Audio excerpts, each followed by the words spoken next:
Hello friends, Shashi Agarwal channel के अंदर मैं डॉक्टर शशि अग्रवाल आप सबका स्वागत करती हूँ।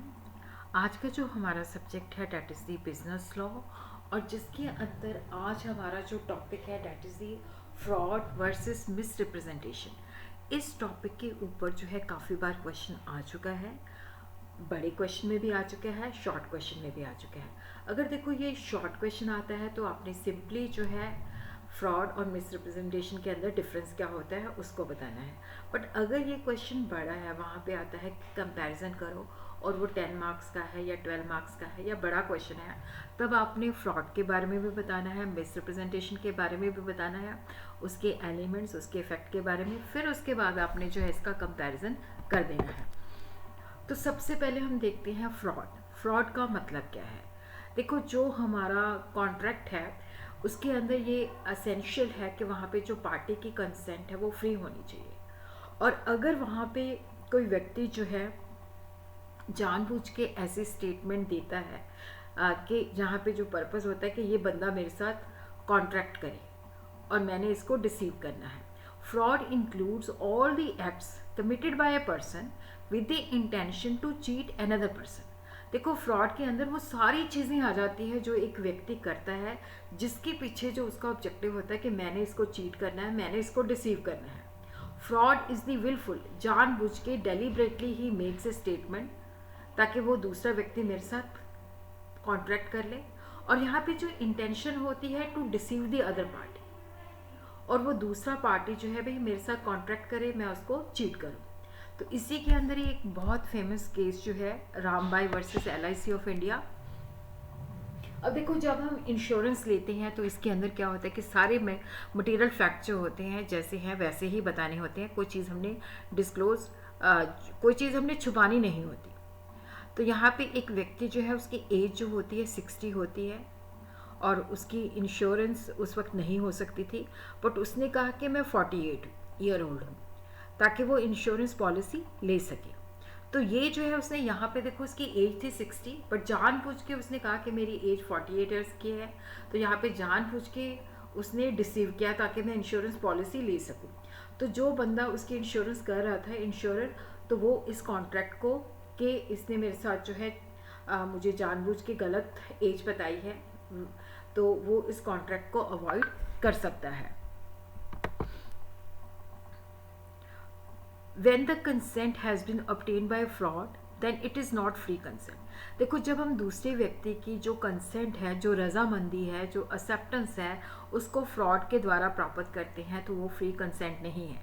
तो यहाँ पे जिसकी कंसेंट फ्री नहीं है वो उस कॉन्ट्रैक्ट को चाहे तो वॉइड डिक्लेयर कर सकता है। ये सेक्शन 19 के अंदर बताया गया है। फ्रॉड को जो है सेक्शन 17 डील करता है। सेक्शन 17 के मुताबिक fraud means and includes any of the following act done with the intention to cheat. कि ये वाले जो एक्ट्स नीचे मैंने बताए हैं, यहाँ पे वो दूसरी पार्टी के साथ चीट करने के लिए, ताकि वो व्यक्ति जो है कॉन्ट्रैक्ट एंटर करे। A false suggestion as to a fact known to be false और not believe to be true. जैसे हम कोई चीज़ ऐसी बताते हैं जो हमें पता है, जो फैक्ट है, जो कि कॉन्ट्रैक्ट के लिए मटेरियल भी है, जो कि सही नहीं है, या हम जानबूझ के, जैसे मैंने आपको इंश्योरेंस पॉलिसी के अंदर बताया कि उसने फैक्ट्स को कंसील कर लिया, बताया ही नहीं। The active concealment of fact by one having knowledge और बिलीफ ऑफ द फैक्ट, कि ये सारी चीज़ें जो है होनी चाहिए बट वो जानबूझ के नहीं बताता। और कोई प्रॉमिस हम ऐसा करते हैं जहाँ पे हमारी इंटेंशन नहीं होती परफॉर्म करने की। और कोई भी चीज़ जो है जिसको लॉ मानता है कि ये डिसीव किया गया है। और उसी तरह कोई एक्ट और मिशन जिसको लॉ जो है स्पेसिफिकली डिक्लेयर करता है कि ये फ्रॉड है। तो देखो, जब हम फ्रॉड की बात करते हैं तो फ्रॉड के अंदर जो है एलिमेंट्स क्या हैं, तो यहाँ पे जो इंटेंशन है वो है कि हमने चीट करना है। The fraud must have been committed by a party to contract. वो उसकी साजिश के साथ भी हो सकता है, उसकी एजेंट के साथ भी, एजेंट के द्वारा भी हो सकता है। तो यहाँ पे अगर कोई पार्टी जो है स्ट्रेंजर है, अगर वो कोई फ्रॉड करती है तो वो कॉन्ट्रैक्ट की वैलिडिटी को कोई इफेक्ट नहीं करती।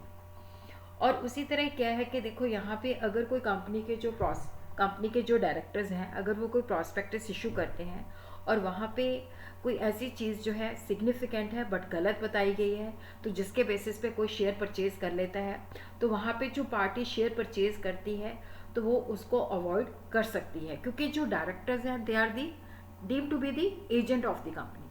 तो यहाँ पे जो इंटेंशन है वो डिसीव करने की होनी चाहिए, और एक्चुअली हमने उसको चीट भी किया है। और जो धोखा जो है, किसी को धोखा नहीं देता तो वो फ्रॉड नहीं होता।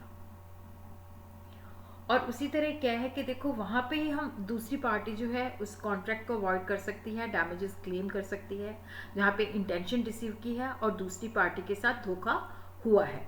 और ये जो बेसिकली स्टेटमेंट दी गई है, that should be made before the conclusion of the contract. और यहाँ पे जो पार्टी है जो कहती है कि मेरे साथ धोखा हुआ है, उसने लॉस जो है सफ़र किया है। और उसी तरह हम देखते हैं कि what are the effects of the fraud. देखो जहाँ पे जो एग्रीमेंट का कंसेंट है वो फ्रॉड के द्वारा है, तो वो वॉइडेबल है, जिसका कंसेंट फ्री नहीं है। तो यहाँ पे उसके पास दो रेमेडीज़ हैं। वो कॉन्ट्रैक्ट को कैंसिल कर सकता है, वो कह सकता है कि उसको उसी पोजीशन के अंदर डाला जाए। अगर जो है रिप्रेजेंटेशन ट्रू थी, वो उसके जो है इसके अंदर जो है वो कॉन्ट्रैक्ट को अवॉइड भी कर सकता है। कॉन्ट्रैक्ट के अंदर जो है डैमेजेस भी, अगर उसने कोई नुकसान बियर किया है तो वो डैमेजेस भी क्लेम कर सकता है। और उसी तरह हम यहाँ पे देखते हैं कि what is the meaning of misrepresentation. Misrepresentation को सेक्शन 18 डील करता है। देखो यहाँ पे जब हम मिसरिप्रेजेंटेशन की बात करते हैं तो यहाँ पे स्टेटमेंट ऑफ फैक्ट जो है एक पार्टी दूसरी पार्टी को देती है जब कॉन्ट्रैक्ट हो रहा होता है। तो वहाँ पे वो जो रिप्रेजेंटेशन करती है वो कुछ एग्जिस्टिंग फैक्ट के साथ डील करती है, जो उसको लगता है कि सही है। ठीक है, तो वहाँ पे उनकी इंटेंशन जो होती है चीट करने की नहीं होती। तो मिसरिप्रेजेंटेशन के अंदर जो है, जैसे कोई पार्टी जो है दूसरी पार्टी को कुछ बताती है और जो मटेरियल होता है कॉन्ट्रैक्ट के लिए सिग्निफिकेंट होता है, जैसे कोई फॉल्स स्टेटमेंट है, बट उनको इस बात की नॉलेज नहीं है कि हम जो स्टेटमेंट दे रहे हैं वो सही नहीं है। उनको ये यकीन होता है कि ये सही है, और यहाँ पे इंटेंशन नहीं होती कि हमने दूसरी पार्टी को चीट करना है, तो उसको हम मिसरिप्रेजेंटेशन कहते हैं। The word representation means a statement of facts made by one party to the other before at the time of the contract with regard to some existing facts of some events which materially का मतलब होता है significantly induce the formation of the agreement, कि जब हमने उसको ये तथ्य बताए तो उसके बेसिस में हमारे साथ उसने कॉन्ट्रैक्ट कर लिया। तो यहाँ पे हम ऐसे कोई तथ्य बता रहे हैं, ऐसे कोई स्टेटमेंट्स बता रहे हैं जहाँ पे हमें लगता है कि वो ट्रू है बट वो ट्रू नहीं है। और यहाँ पे जो इंटेंशन है वो चीट करने की नहीं है मिसरिप्रेजेंटेशन के अंदर। मिसरिप्रेजेंटेशन के अंदर देखो जो मटीरियल फैक्ट्स हम डिस्क्लोज नहीं करते, जहाँ पे हमारी लीगल ड्यूटी होती है कि हम उसको डिस्क्लोज करें, बट वहाँ पे भी हमारी इंटेंशन नहीं है कि हमने पार्टी को चीट करना है।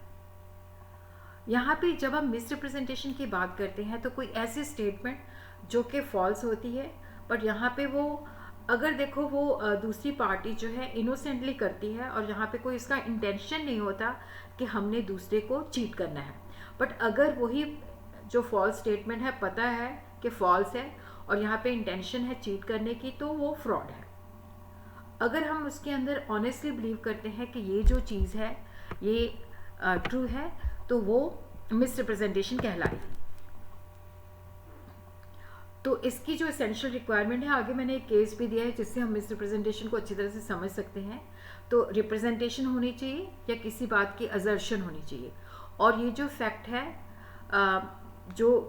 ये जो हमने बात बताई है जो कि अनट्रू हो चुकी है, और ये ट्रांजैक्शन के फाइनलाइजेशन करने से पहले होनी चाहिए, ताकि दूसरी पार्टी हमारे साथ कॉन्ट्रैक्ट करे और दूसरी पार्टी ने एक्चुअल में उस स्टेटमेंट के बेसिस पे हमारे साथ कॉन्ट्रैक्ट किया है। और यहाँ तो जो व्यक्ति है वो खुद जो स्टेटमेंट दे रहा है या उसका ऑथोराइज्ड एजेंट जो है वो स्टेटमेंट दे रहा है। यहाँ पे हम केस स्टडी करते हैं डेयरी वर्सेस पीक, जो कि बहुत सिग्निफिकेंट केस है। एक कंपनी की प्रॉस्पेक्टस के अंदर एक रिप्रेजेंटेशन थी, स्टेटमेंट थी कि कंपनी जो है स्पेशल एक्ट ऑफ पार्लियामेंट के द्वारा जो है वो मैकेनिकल पावर और स्टीम से जो है ट्रैम्स को रन कर सकती है। अथॉरिटी जिसने ये देना था जो मतलब ये था कि स्टीम हम यूज़ कर सकते हैं, ये बोर्ड ऑफ ट्रेड की जो है अप्रूवल के साथ था, बट इसका जो प्रॉस्पेक्टस के अंदर कोई मेंशन नहीं किया गया था, क्योंकि वहाँ पे उस वक्त जनरली परमिशन मिल जाती थी, तो उन्होंने सोचा कि हमें भी परमिशन मिल जाएगी, तो ये बात उन्होंने प्रॉस्पेक्टस के अंदर जो है नहीं बताई थी। लेकिन बोर्ड ने मना कर दिया, तो कंपनी वाइंड अप हो गई। तो जो व्यक्ति जिसने शेयर खरीदे थे उन्होंने डायरेक्टर को स्यू किया कि इन्होंने मेरे साथ फ्रॉड किया है, बट वहाँ पे कोर्ट ने कहा कि ये मिस रिप्रेजेंटेशन है, ये फ्रॉड नहीं है, क्योंकि इन्होंने जो रिप्रेजेंटेशन दी थी वहाँ पे इनकी इंटेंशन जो थी वो डिसीव करने की नहीं थी, क्योंकि ज़्यादातर केसेस के अंदर जो था कि वो वहाँ पे अप्रूवल मिल जाती थी। उसी तरह देखो इसके जो कॉन्सिक्वेंसेस हैं, जब मिस रिप्रेजेंटेशन होती है तो पार्टी जो है अवॉइड कर सकती है, कैंसिल द कॉन्ट्रैक्ट कर सकती है, या उस कॉन्ट्रैक्ट को कह सकती है कि ठीक है जो आपने रिप्रेजेंटेशन की है दी थी इसको सही किया जाए, तो वो कॉन्ट्रैक्ट को मतलब अफर्म कर लेती है कि ठीक है हमें कोई प्रॉब्लम नहीं है। और उसी तरह क्या है कि यहाँ वो मिस रिप्रेजेंटेशन की प्ली जो है ले सकती है। और देखो यहाँ पे अगर क्या है कि अगर वो पार्टी जो है उसके पास मीन्स थे जिसके द्वारा उस ट्रुथ को वो डिस्कवर कर सकती थी, तब वो कॉन्ट्रैक्ट को अवॉइड नहीं कर सकती। Now we will understand what are the difference between the misrepresentation and the fraud. देखो यहाँ पे जो section 18 of the Indian Contract Act है वो डील करता है मिस रिप्रेजेंटेशन के साथ, जो सेक्शन 17 है वो फ्रॉड के साथ। अगर मिस रिप्रेजेंटेशन है तो यहाँ पे हम जो स्टेटमेंट दे रहे हैं जिसके अंदर हमें यकीन है कि ये सही है जबकि वो गलत होती है। फ्रॉड के अंदर क्या होता है कि हमें पता है कि ये स्टेटमेंट गलत है, हम जानबूझ के देते हैं ताकि दूसरा हमारे साथ कॉन्ट्रैक्ट कर ले। देखो मिस रिप्रेजेंटेशन के अंदर हम ऑनेस्टली बिलीव करते हैं कि ये स्टेटमेंट ट्रू है, जो कि ट्रू नहीं होती। लेकिन फ्रॉड के अंदर हमें पता है कि ये स्टेटमेंट गलत है, तो भी हम देते हैं ताकि दूसरी पार्टी हमारे साथ कॉन्ट्रैक्ट कर ले। मिस रिप्रेजेंटेशन के अंदर a false statement made without the intention to deceive is misrepresentation. यहाँ पे हम कोई स्टेटमेंट बोलते हैं जिसमें हमें लगता है कि ये सही है बट वो फॉल्स होती है। यहाँ पे हमारा इंटेंशन जो होता है चीट करने का नहीं होता, तो वो मिस रिप्रेजेंटेशन है। लेकिन फ्रॉड के अंदर क्या होता है कि यहाँ पे हम जानबूझ के डेलिबरेटली विलफुली का मतलब होता है जानबूझ के हम फॉल्स स्टेटमेंट करते हैं ताकि हम दूसरी पार्टी को चीट कर सकें। और उसी तरह क्या है कि देखो मिस रिप्रेजेंटेशन के अंदर जो है बेसिकली अदर पार्टी के पास अगर मीन्स है डिस्कवरिंग का तो वो वहाँ पे अवॉइड नहीं कर सकती। बट फ्रॉड के अंदर क्या है कि देखो यहाँ पे चाहे उसके पास मीन्स थे डिस्कवर करने के तो भी वो वॉइडेबल होता है। तो जो मिस रिप्रेजेंटेशन है देखो वहाँ पे जो पार्टी है वो उस कॉन्ट्रैक्ट को अवॉइड कर सकती है, लेकिन फ्रॉड के केस में क्या है कि अवॉइड भी कर सकती है और डैमेजेस भी क्लेम कर सकती है।